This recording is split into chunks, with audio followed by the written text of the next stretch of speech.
السلام علیکم ورحمۃ اللہ وبرکاتہ۔ امید ہے کہ آپ خیر و عافیت سے ہوں گے۔ اللہ تعالیٰ آپ کو ہمیشہ خوش و خرم، صحت اور عافیت کے ساتھ رکھے۔ ہم سب جانتے ہیں کہ اللہ تعالیٰ نے فیصلے کا ایک دن مقرر کیا ہے، اور اس دن کا مقصد یہ ہے کہ اس دنیا میں بہت سے لوگ ہیں نا جن کے اوپر ظلم کیا جاتا ہے، جو اپنا حق دوسروں سے نہیں لے پاتے، وہ مظلومیت کی اور مجبور ہو کر، بے کس ہو کر زندگی بسر کرتے ہیں، ان کا کوئی پرسان حال نہیں ہوتا۔ تو پھر ضروری تھا کہ ایک ایسا دن قائم کیا جائے جس دن مظلوموں کو ان کا حق دلایا جائے، ان کے ساتھ انصاف کا معاملہ کیا جائے، اور جو ظالم ہیں ان سے باز پرس کی جائے، ان سے پوچھا جائے کہ تم نے ایسا کیوں کیا؟ کہ ہم نے دنیا میں تمہیں اسی لیے بھیجا تھا کہ تم دوسروں کو ستاؤ، پریشان کرو، تکلیف پہنچاؤ۔ اس کے لیے اللہ رب العزت نے یوم الجزا یعنی بدلے کا دن متعین کیا ہے، جسے ہم سب جانتے ہیں قیامت کا دن۔ قیامت کا دن ایسا ہی یقینی ہے جیسا کہ آپ کا اور میرا وجود۔ جیسے آپ موجود ہیں، آپ میری باتیں سن رہے ہیں، میں بول رہا ہوں اور یہ چیزیں ریکارڈ ہو رہی ہیں، یہ ایک حقیقت ہے، فیکٹ ہے، اس کو جھٹلا نہیں سکتے نا ہم۔ آپ اپنے وجود کو جھٹلا نہیں سکتے، اس کا انکار نہیں کر سکتے کہ نہیں میں موجود نہیں ہوں، میں ایک وہم ہوں، میں خیال ہوں، آپ ایسا نہیں کہہ سکتے۔ بالکل ایسا ہی قیامت کا دن متعین ہے۔ قیامت کا دن کب آئے گا، وہ کون سا دن ہوگا جب قیامت قائم ہوگی، اس کے بارے میں بالکل یقینی طور پہ دن اور تاریخ متعین کر کے تو بتایا نہیں گیا، البتہ اس کی کچھ نشانیاں ضرور بتائی گئی ہیں۔ صحیح بخاری کے اندر کتاب الفتن میں ایک حدیث ہے، پیغمبر صلی اللہ علیہ وسلم نے فرمایا کہ قیامت اس وقت تک قائم نہیں ہوگی جب تک کہ زمانہ قریب نہ ہو جائے۔ اس وقت ہم اگر غور کریں نا، ہمیں پتہ چلے گا کہ زمانہ بالکل قریب ہو گیا ہے۔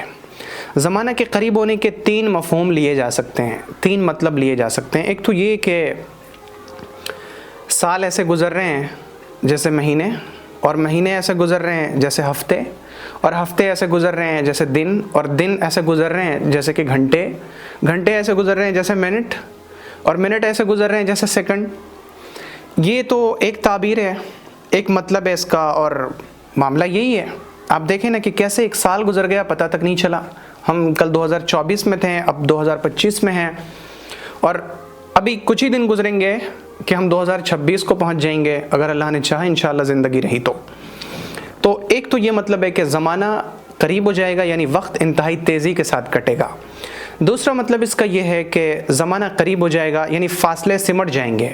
حدیث میں اشاروں میں بات کی گئی ہے، تو یعنی فاصلے سمٹ جائیں گے۔ جیسے آپ یہاں سے اگر اس زمانے میں رسول اللہ صلی اللہ علیہ وسلم کے، صحابہ کرام کے زمانے میں، آپ اگر ہندوستان سے امریکہ جانا چاہتے تو آپ کو مہینوں لگ جاتے۔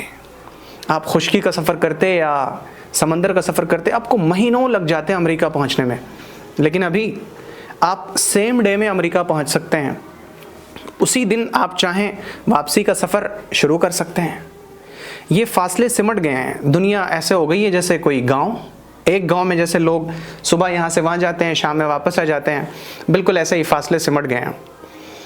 تو یہ زمانہ قریب ہو گیا۔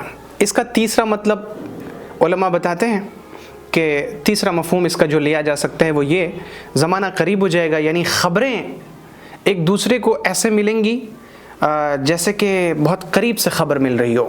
جیسے پہلے زمانے میں ایسا ہوتا تھا کہ کہیں پر کسی کی موت ہو گئی تو دوسرے علاقے میں خبر مہینوں بعد پہنچتی تھی۔ مکہ میں کوئی معاملہ ہوا تو مدینہ خبر آتے آتے ہفتوں لگ جاتے تھے۔ ملک شام میں کوئی معاملہ ہوا، مدینہ تک خبر آتے آتے مہینے گزر جاتے تھے۔ لیکن اس وقت آپ پوری دنیا کی تمام خبریں صرف اپنی ایک کلک پر دیکھ سکتے ہیں، زمانہ قریب آ گیا ہے۔ یہ مفہوم ہے۔ اور ایک چوتھا مطلب جو لیا جا سکتا ہے وہ یہ کہ زمانہ قریب آ جائے گا یعنی وقت سے برکت ختم ہو جائے گی، اور برکت اس طرح سے ختم ہوگی کہ لوگ اپنے دنیاوی کاموں میں ایسے مشغول ہو جائیں گے، انہیں احساس اور ادراک تک نہیں ہوگا وقت کیسے گزر گیا، وقت کیسے ختم ہو گیا، وقت کیسے کٹ گیا، پتہ نہیں چلے گا۔ 20 سال کے بعد ہوش آئے گا، ارے 20 سال پہلے اس جگہ پہ تھے، ابھی یہ 20 سال گزر گئے، 10 سال گزر گئے، ایسا لگے گا۔ تو اس وقت ہم جس دور میں جی رہے ہیں یہ قیامت کی نشانیوں کے ظہور کے دن ہیں۔ یہ زمانہ ایک ایسا زمانہ ہے جب چاروں طرف سے فتنوں نے ہمیں گھیر رکھا ہے۔ ایسے وقت میں ایک مومن کا کام یہ ہو کہ وہ دنیا کے سارے کام کرے لیکن ساتھ ساتھ وہ کچھ کام ایسے بھی کر لے جو اسے مرنے کے بعد کام آ سکے۔ اگر آپ کو یہ ویڈیو پسند آئی ہو تو ویڈیو کو لائک کریں اور شیئر کریں، اور چینل کو سبسکرائب کرنا ہرگز نہ بھولیں۔